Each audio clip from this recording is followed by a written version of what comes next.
Hello everyone, Stepan here. I'll continue the series on the King's Gambit with probably the best defense for black, or the second best if you don't count the move g5, which is the main line, and that's the Fischer Defense. And I have to say this is the most thematic variation of the King's opening and probably one of the most romantic ones because it has a great history.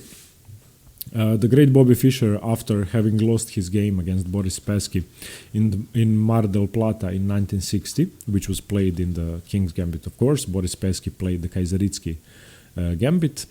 Bobby Fischer went back to the drawing board and started to devise a defense to the King's Gambit. He was probably devastated after losing.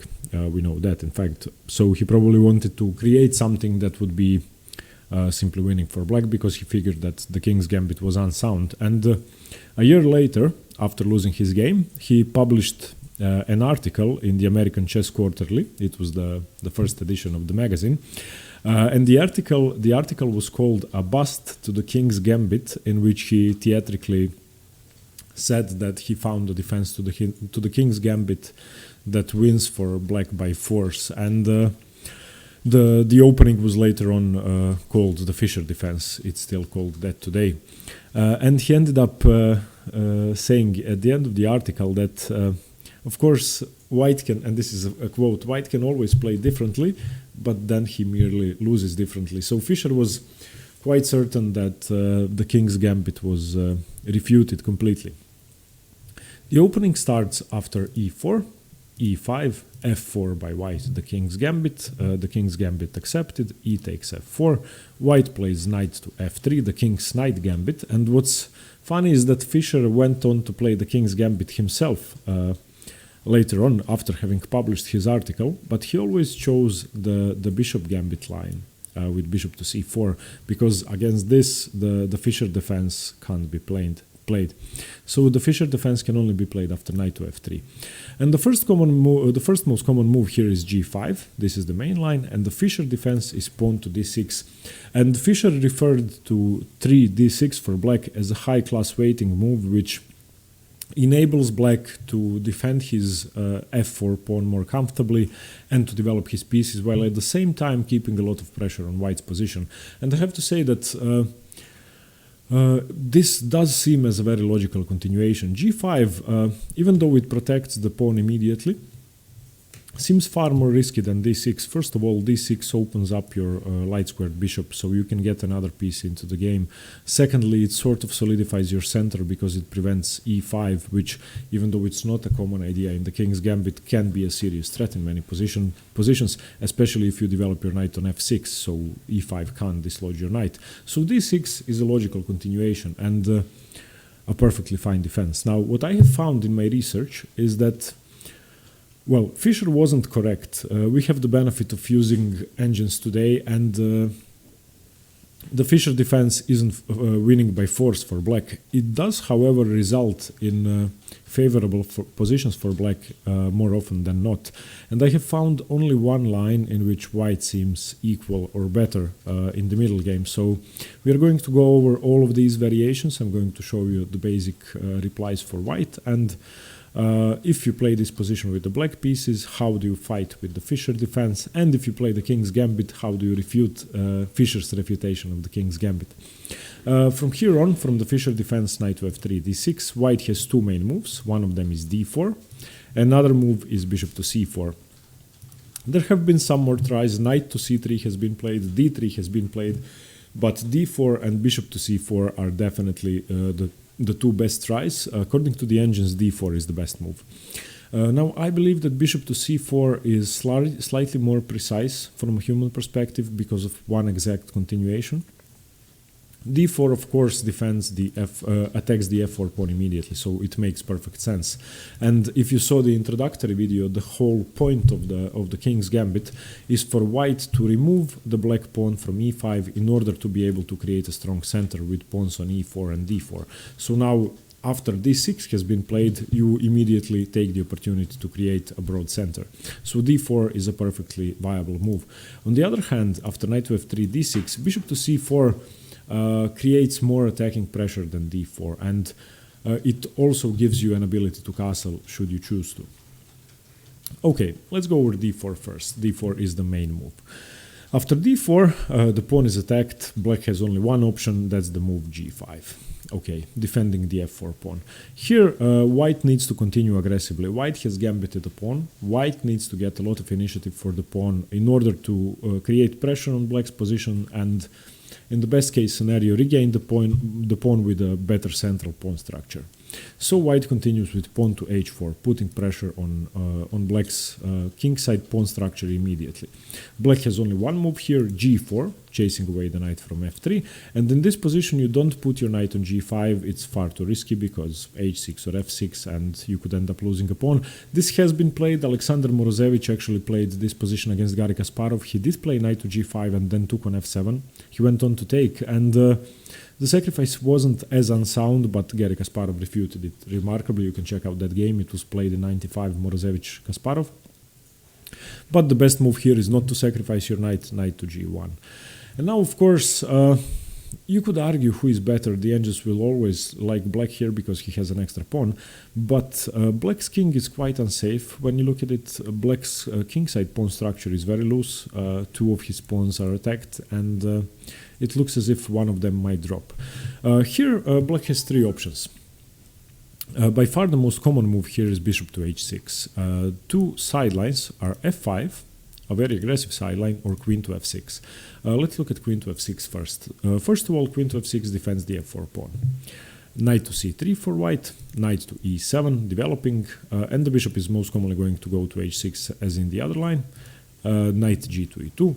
Now the pawn is attacked twice, and now bishop to h6 defending. So black is basically defending the pawn all the time while keeping this threat up his sleeve. So f3 is always a threat, trying to liquidate his weakness and trying to get through to the white king. It's not favorable to play this at any given moment because white actually has sufficient defense and white can manage to simply win his pawn back if black isn't careful, but that's always a threat white will have to calculate. So from a human perspective, I think this is a great idea for black to have this variation, because white will always have to be at the edge of his seat trying to calculate what happens after f3, what happens after g3, what happens after... You can see visually that black has many more potential threats than white does. Here white continues with queen to d2, bishop to d7, g3, now forcing this pawn to move. However, the best move is knight b to c6. Moving the pawn forward with f3 isn't really such a big threat, because after the knight gets to f4 and let's say bishop takes, queen takes, queen takes, bishop takes, I would love to have white here. Black has absolutely nothing in the position. If you turned on the engine, this is better for black according to the engines, but I really don't think that the advantage is justified. I think that white is fine here. This pawn is going to be rounded up, or it will have to be defended and white can blockade it easily. So I think that this position isn't such a big problem. The main move after g3, therefore, is knight b to c6, keeping the tension on the king side. G takes f4 for white, and castles. Black wants to castle as soon as possible. Black doesn't care about giving his pawn back, because you can see that white's king is in the center and black has a lead in development. Black has a passed pawn on g4 and black has too many trumps when compared to white, and black is just better here. So the move queen to f6 on move 6 is a very fine option for black, and I would actually recommend this. So after the move d6, Fischer Defense, d4, g5, h4, all of these moves are the main line. g4, knight to g1, queen to f6, a very, very aggressive option for black and my preferred move on move 6. The two other options, the second sideline is pawn to f5, just destroying white central control immediately. Here, white can either choose to take immediately on f4, and after f takes e4, knight c3, knight f6, d5, bishop g7, which is fine for black. Black is better in all of these lines. Or after f5, white can choose to play knight to c3, defending his e4 pawn. Now knight f6, attacking it once again. Bishop f4, fe4, d5, bishop g7, a very similar position. In fact, this would transpose to the line we just saw after bishop takes f4. And here I believe that black always stands an edge. In this position, black is going to castle short, white is going to castle long, and black is going all in with his attacking pressure. So queen d2, castles, castles. black stands an edge, definitely. According to the engines, more than -1. But as I said, in the King's Gambit, you should never really take the engine evaluation seriously. And I think that the advantage is over-exaggerated. In this position, it already decreased to -0.6, so it's really nothing major. You can see that white is still down a pawn, but this pawn is weak, this pawn is weak, and the black king is weaker than the white king. Okay, the main move after knight to g1 isn't f5, isn't queen to f6, which I prefer, it's bishop to h6, simply defending your f4 pawn that way. The position continues with knight c3, c6, trying to prevent the knight from entering the key squares in black's queenside position, knight g2 e2, queen to f6 now. And another thing I wanted to talk about, as I said, f3 is a constant threat. In this position, it isn't the best move, but during the game, you need to find a moment during which your opponent is lower time, and believe me, it's possible to be low on time very early on in the King's Gambit, and try to find a position in which f3 seems scary. For example, here, even though queen to f6 is much better, f3 seems like a very strong move. This, in fact, is equal for white or even slightly better, but it does look scary. Let's say knight g3, bishop takes c1, queen takes c1, queen to f6. I mean, white is better here if you ask the engines, but I would choose black. I would choose black because it's really hard to defend for humans. Queen e3, h5. This pawn structure seems menacing. But as I said, try to find an opportunity in which pawn to f3 seems dangerous. Queen f6 is always a move if you don't find that opportunity. g3, f3 here, chasing the knight away to f4. Knight f4, queen e7, you don't accept all of these trades, there's no reason to. Bishop to e3, d5, opening up the center, e5. And here, once again, from an engine perspective, black stands clear edge. Of course, black has 8 pawns, white has 7 pawns. So black is a pawn ahead and black has a passed pawn on f3. So you can understand what Fischer was talking about. And this might be objectively losing for white, and it might be really hard to hold for black. And that's why I believe that d4, which is the main line as a response to the Fischer defense, is really hard to play for white. And I think that even though the King's Gambit isn't refuted because you do have several other options, this line with d6, d4 is very hard to play. And in fact, if you look at the live book, more than 40% of the games were won by black. The exact percentage is 45% wins for black from this position, 29% wins for white, and 26% of the games were drawn. And if you consider that this is move 4, that's a huge advantage in black's favor, and this should be played with extreme caution. So d6, the Fischer defense, d4 as the main response is very risky. That's my conclusion.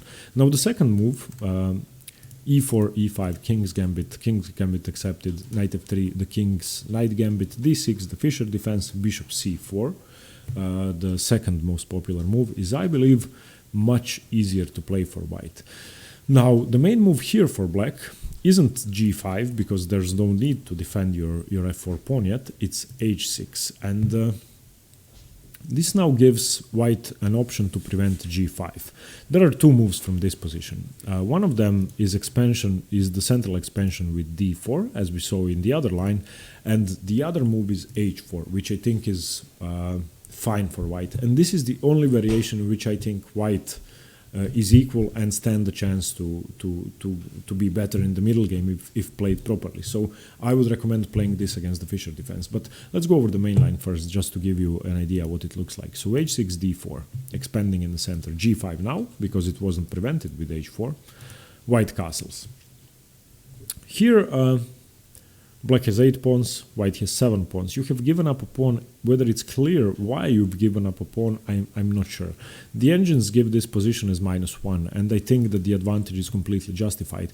I just don't believe that black has that many weak squares or that many weak pawns or any threats that are threatening his king. So I think that this is almost a clear pawn up if you play this way. The position would continue bishop to g7, c3, knight c6, g3, trying to provoke the f4 pawn somewhere and using the fact that you have your bishop and your rook on f7, bishop h3, And this is in fact an exchange sacrifice line, which is the best way for white to play. You take on f4, bishop takes f1, queen takes f1, g4, and knight to e1. If this is one of the best lines you could get, I'm not sure this is good for white. Of course, there is a way to equalize. I have analyzed this position up to a point at which white almost managed to outplay black, and there was almost nothing black could do about it. So let's say queen to d7. Black tries to castle long, knight g2, h5, f5, expansion, knight f6, bishop b5, a6, bishop a4. You can always go to c2, d5, e5. And this position I like. Knight e4, knight d2, just provoking the knight to take. Knight takes, bishop takes, castles long, f6. This position I'm starting to like white. Of course, the engines will once again tell you that it's almost -1. But I believe that despite being an exchange down now with an equal number of pawns, this pawn structure is very good. And this piece in particular is going to have to be exchanged off. So let's say bishop h6 immediately, bishop takes, rook takes. I don't think that black's rooks can get that much activity, and I'm not sure how much worse these two pieces are when compared to, let's say, the rook on d8. So I believe that you could get a very aggressive setup. Let's say knight to e3, knight to f5, or knight to h4, or something similar. This bishop is very strong. This knight is inactive. It doesn't have any squares. So I think this is very good for white. But you have to get up to this point. You have to survive up to this point. This is now move 20, and even though the position is playable, I wouldn't recommend using it as your main weapon against the Fischer defense. So e4, e5, f4, ef4, knight f3, d6, bishop c4, h6. We just went over the move d4, which is very risky, but if played properly, you could equalize and be slightly better even. And remember that the main line of this position is that you give up the exchange. You don't have to accept it. Rook to f2 has been played here, but I believe that this bishop is just much better than the rook, and getting rid of this pawn and opening up the line, the g file, is actually in white's favor here, because black doesn't have an attack and you need some activity. So I would recommend just sacking an exchange with gf4. Bishop takes f1, queen takes f1, g4. At least you regained your pawn. So yeah, I think that this line is fine for white, but it's not as good as the line I'm going to show you now. After knight f3, d6, the Fischer defense, bishop c4, h6, I would recommend the move h4. And this is, in my opinion, the best response to the Fischer defense. Here you're just not allowing the move g5. Black can't defend his f4 pawn comfortably. So knight f6, this would be the best move. Knight to c3, your e4 pawn was attacked, you defended. Bishop to g4, d4 now, expanding in the center. And now you're already putting a lot of pressure on f4. And if I turn on the engine now, this is all zeros. And on move 7 in the King's Gambit, this is extremely rare to have full compensation for your f4 pawn. And I think objectively, visually, from a human perspective, this is the best way to play. And the engines agree. So this is the line I would recommend to the Fischer defense. Knight f3, d6, bishop c4, h6, and now play h4, prevent g5. Knight f6, knight c3, bishop g4, d4, expand. Here black continues with bishop to e7. He wants to castle short, and white is most often going to castle long. So you are going to have an extremely volatile game. Bishop takes f4, take your pawn back. It couldn't have really been defended. Knight to h5, bishop to e3, knight g3, rook to g1. You're getting pushed away a bit, but it doesn't matter. Castles, queen d3, c6, castles. I think this position is wonderful for white. You have a huge center. Black does have some active pieces around your king side, but it doesn't really matter. Your rooks are better, definitely. You have an active bishop pair, more active than black's bishop pair, and I think this is wonderful. If you continue this position, black will have some queen side pawn pushes, which are annoying. b5, bishop b3, b4, knight a4, d5, but they really don't do that much. cd5, knight c5, a5. You're fine here. The engines think that white is better, and this was almost the best possible moves for black. So I would recommend this line. And I've actually been studying this for quite a while, because I'm planning to play the King's Gambit in my tournament games regularly, and I was afraid of the Fissure Defense more so than of anything else, and this is the line I chose, analyzed, and I think I have a great chance to stand up to stronger opponents in this opening. So if you choose to play the King's Gambit and you encounter the Fischer Defense, know this line. This will be a very valuable weapon in your repertoire. h6, h4. And in this position, you get to expand in the center, you get to gain your pawn back, you get to castle queenside and have a very solid attacking position. Of course, the position is playable. It's not much worse for black or anything. It's equal. But up to this point, up to move 12 or 15 or 20, if you know the theory, black is going to have several opportunities to go wrong before you get out of your preparation. So I think this is a very solid response. And I wonder what Bobby Fischer would have said to this. Okay, everybody, this was the Fischer Defense in the King's Gambit accepted. I hope you liked the video. Let me know what you think. And thanks for watching. Stay tuned for more chess. See you later. Bye-bye.